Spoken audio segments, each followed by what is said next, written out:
ГСП онлайн. Городские новости сейчас. Пятница, 10:00, железнодорожный вокзал. Учение по ликвидации последствий утечки хлора. Моделируют возможное ЧП детально. На пути прибыл вагон с опасным грузом. Одна из емкостей повреждена. Из бочки в минуту вытекает 45 капель вещества. По легенде, именно из этого контейнера начинается утечка хлора, которую заметил обходчик железнодорожных путей. Именно с его сигнала и начинается ликвидация последствий чрезвычайной ситуации.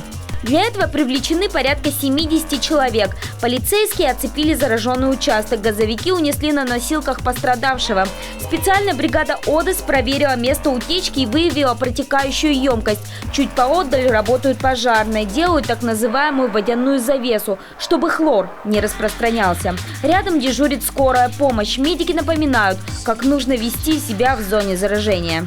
Первое, что если на улице где-нибудь находится, что еще? Ватно-марлевые повязки, смоченные 2% растворы соды и вот безопасное расстояние. Естественно, конечно, не паниковать, это в первую очередь. И, естественно, если тяжелое состояние, это человека уложить соседу рядом, да, если не один, естественно, и ожидать помощи. Скорая должна приехать в кратчайшие сроки наравне с другими службами. Здесь же стоит и переносная химическая лаборатория. В течение 20 минут она замеряет уровень опасных веществ в воздухе. Эти учения для Ухты теперь актуальны как никогда.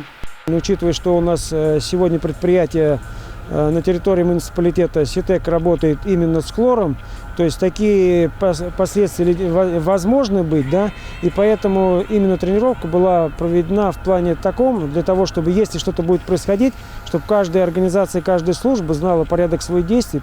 В итоге справились в среднем за 40 минут. Это с учетом времени, затраченного на путь и подготовку к работе. Руководство управления ГОИЧС осталось довольным. Оценка удовлетворительна. Но есть куда стремиться. В случае реальной утечки только слаженная работа всех служб поможет избежать человеческих жертв.